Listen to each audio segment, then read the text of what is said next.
And a lot of you guys are holding alts, okay?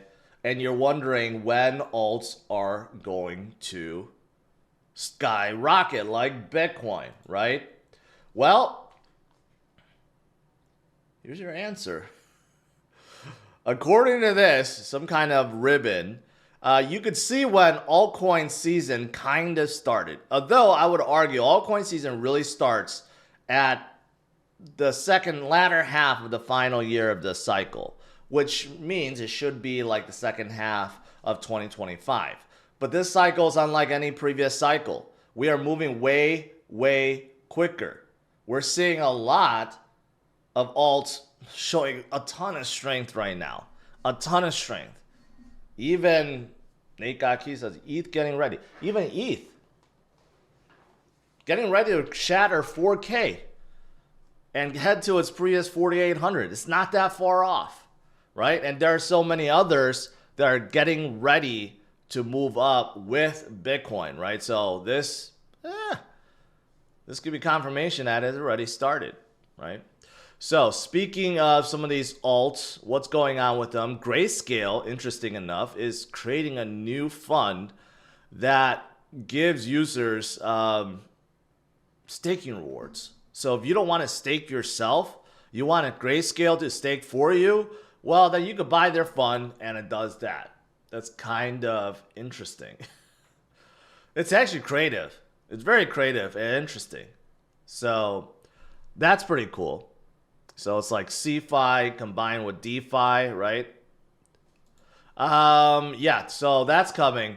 Also, in terms of ETH, 115 billion of Ether is now staked on the Beacon chain. So the number of ETH is going up in terms of staking. It's still very little compared to some of the other chains. Some of the other chains have like 60, 70% staked. ETH is about, according to this, about 26%. So it's still relatively small, but it is increasing. It is increasing. And let's not forget, a lot of ETH is not staked traditionally on the Beacon chain. They're staked within DeFi products like Aave or Compound, or liquid staking like Lido and Rocket Pool, right? And a lot of it is staked in liquidity providers. So that may be the reason why. If you add it all together where all the ETH is, you know, it could be in the 50, 60% too. But this is just talking about a native chain, right? So it's still good. It's still good. Like I said, Ethereum broke above 3,800. Can it continue more? Yes, it certainly can. And it's nearing its all-time high too. Fetch.ai has been absolutely on fire. Promising AI play. So now they have 100 million investment. Interesting. So they're getting a whole bunch of NVIDIA GPUs. Again, NVIDIA is just absolutely killing it. Everyone's just buying NVIDIA GPUs. I mean, like, if you were a stock investor, like, that should be like one of the only two stocks you hold. NVIDIA. Everyone is buying NVIDIA GPUs for AI initiatives, right? And Fetch.ai is also doing that. Render is doing that. Flux is doing that. Akash is doing that. All these centralized AI plays or DeepIn plays, they're all buying NVIDIA GPUs. It's just absolutely going crazy. With despite yesterday's dip, they still shot up. Now they're above $2 billion, up 41%, and they just keep on climbing. A lot of memes are not stopping. That shows you altcoin season is here. Retail, or at least the degen retail, is back in full force. That's why a lot have been doing very, very well. We got guys like Sailor that will not give up, and they will continue to buy. And we have the ETFs. They will continue to buy because institutions are buying. And we have the long-term holders that will continue to buy. Because of the holders, Bitcoin will recover and form a new high, and will continue to do so many, many, many times in this year and in this cycle.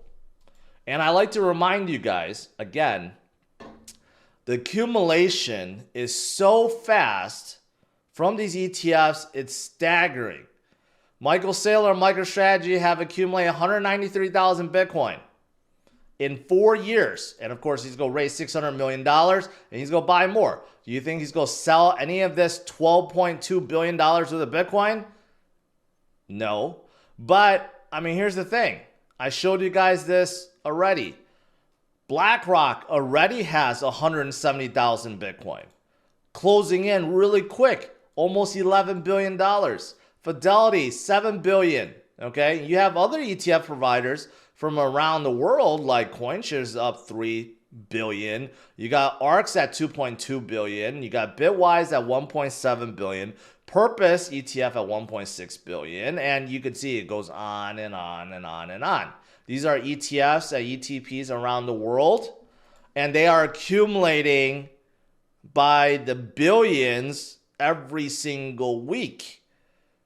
So that is why I am not discouraged. I know Bitcoin is going to go higher. Today is simply a blip in the road upwards. Okay? And hopefully you guys, I know a lot of you guys are new. A lot of you guys are not. A lot of you guys have been in the space for a while. So you know this. But I know a lot of people have come in recently. I know because I started getting asked about Bitcoin left and right everywhere, right? So a lot of you guys may not have experience. You may have bought just yesterday at 66, 67, 68, or 69, right? And if you're feeling a little hurt, you're a little afraid of what happened today, just know that it's normal. Don't get fudded out, okay? And continue to hodl and DCA if you can, because we are going to go much higher. And lastly, I'll conclude with this. There's one big Bitcoin bull that just made a huge prediction today. Actually, just a few hours ago. And there's still a good chance that this happens. Okay, even though it seems a little bit more unlikely now because of the fall, but we could quickly recover back up and hit this in no time. And this is from Max Kaiser, who has been in Bitcoin since 2010. He's definitely a Bitcoin billionaire, okay? And he called this a few hours ago, 75,000 by Friday. Let's see if he's correct.